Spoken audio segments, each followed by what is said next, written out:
community that really knows the value of a tree. The March 2nd tornado was devastating.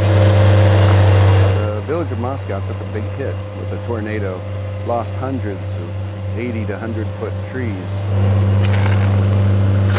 This is just huge for us. Another step rebuilding forward. The residents of Moscow are at varying stages of rebuilding their lives after this devastating tornado. So we're doing our part to replant the village of Moscow.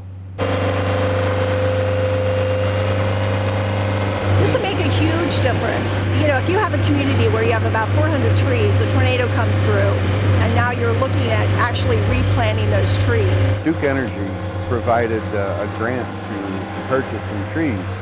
With Zimmer Station being right next door, we have a lot of employees that work there that were very affected by the storm. So being able to give back in a way that will live on for years to come is very important. Every year we try to do a community project, and obviously this year the planning for this has been going on since about April. And you know, each one of our employees in horticulture have come out and volunteered their time. We're trying to rebuild the community through the use of trees. This is the first time I think I've seen people in the village just smile and just get very excited.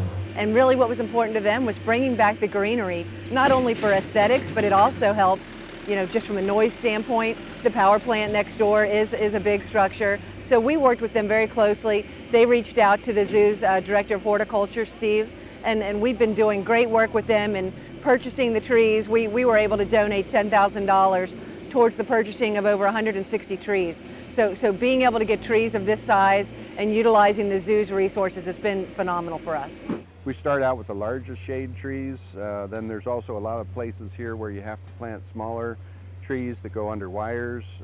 We're looking for great fall color for long-term growth. We're looking for food for wildlife.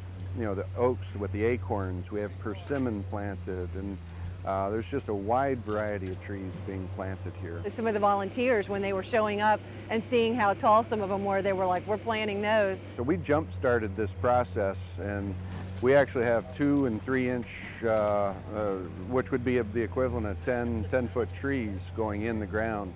And it's just kind of exciting seeing everybody know that these aren't little small dwarf trees that we're putting in.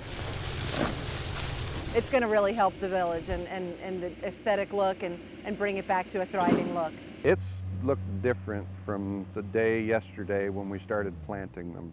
In fact, there's one family, we put a couple trees in front of their house, and already they've had birds eating the acorns. Now instead of looking out their window to full sun and hot, they're looking out to greenery and wildlife coming in. So it won't take 5 years to have an impact. It's impacted now, but 100 years from now, it's going to be spectacular, back the way it was